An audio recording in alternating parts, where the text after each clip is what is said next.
Bismillahirrahmanirrahim. The model demonstration of the larynx, all the bones, membranes, the muscles, along with some blood vessels and innervation, thyroid gland. Okay, so let's start with the hyoid bone first. So this small bone represents the hyoid bone, the body of the hyoid bone, along with the lesser horn and the greater horn. Okay, so this is the hyoid bone.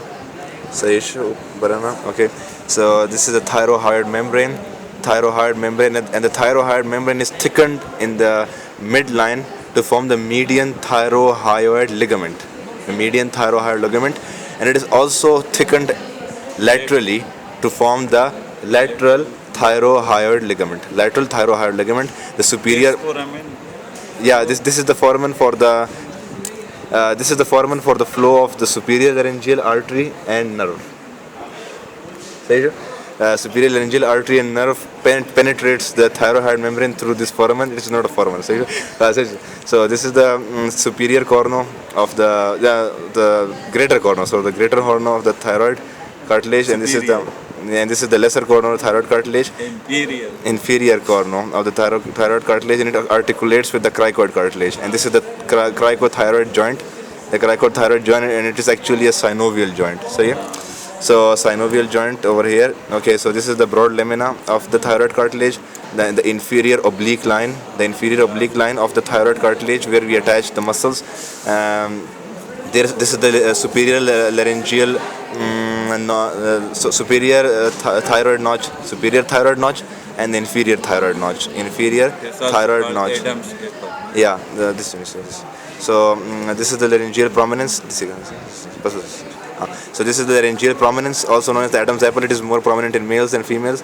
Okay, so this is the superior laryngeal artery, superior laryngeal nerve, having an internal branch and an external branch.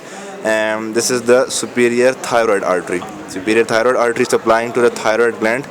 And this is the isthmus of the thyroid gland, the cricoarytenoid muscle, the cricoarytenoid muscle, having a straight part and an oblique part. Straight part and oblique part of the cricoarytenoid muscle. Okay, this is the cricoarytenoid ligament. The cricothyroid ligament. The cricothyroid ligament. It is thickened in the midline, and on the sides it becomes the cricothyroid membrane. This is the cricoid cartilage. The cricoid cartilage, having the posteriorly broad lamina and arch along with.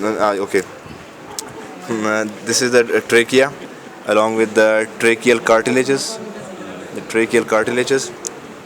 So this is muscle is called trachealis.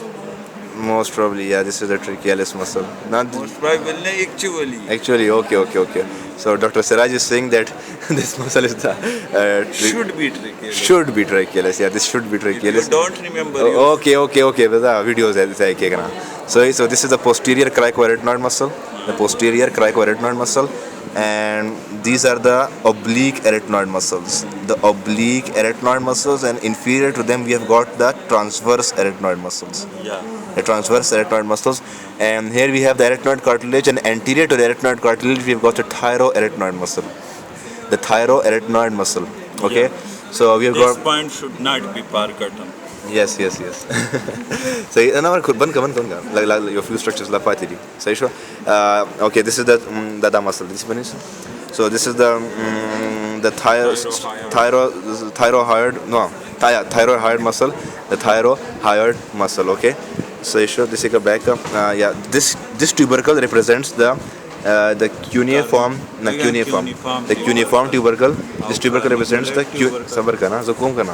cuneiform tubercle, the corniculate tubercle, corniculate tubercle. This is the airy epiglottic fold. The airy epiglottic fold, which is the mucous membrane of the larynx. The airy epiglottic fold. This is the piriform fossa. Yeah. The piriform fossa. This point should be appreciated. Yes. And these are the veliculi. The veliculi of the larynx. This is the laryngeal inlet. The laryngeal inlet. Okay, and this is okay. We have a median Yeah, glossoepiglottic. Okay, we have a median glossoepiglottic ligament over here which attaches to the tongue. The median glossoepiglottic ligament, and these are the lateral glossoepiglottic ligaments, all folds. The lateral glossoepiglottic folds, and in between the lateral glossoepiglottic fold and the epiglottis, we have got this velicula or veliculi. Okay? Now the transverse part of the larynx. The veliculi should not be repeated again. Okay. So we are looking now at the transverse part of the larynx. So this is again the epiglottis. The epiglottis. Cut edge of Yeah, the epiglottis. cut edge of the epiglottis. This is the median glossoepiglottic ligament. And this is the pad of fat. The thyroid cartilage. The thyroid cartilage over here. Thyroid cartilage. Cut edge of thyroid membrane. And this is the thyroid membrane. Thyroid membrane. Sabar, yeah, the thyroid. Cut edge of thyroid membrane. Sabar, yeah, the thyroid membrane. Texture. This unit of texture. Again, yeah, this is the cricoid cartilage, and again the cricoid cartilage posterior part. Okay, the trachea along with the tracheal cartilages, and this fold represents the true vocal fold. Yeah. The true vocal fold, and this is the ventricular fold. The ventricular fold or false fold. So yeah, it is formed by the inferior border of the quadrangular membrane, and the true vocal fold is formed by the superior free border of the cricothyroid membrane. Can I do one question? Yes. Why it is called true vocal cords?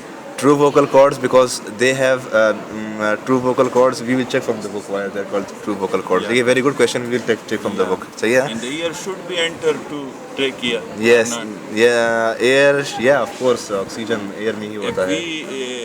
If we enter one kind in your mouth, then kind will go into the right lung or left lung. Coin will go into your and then it will come out. Yeah.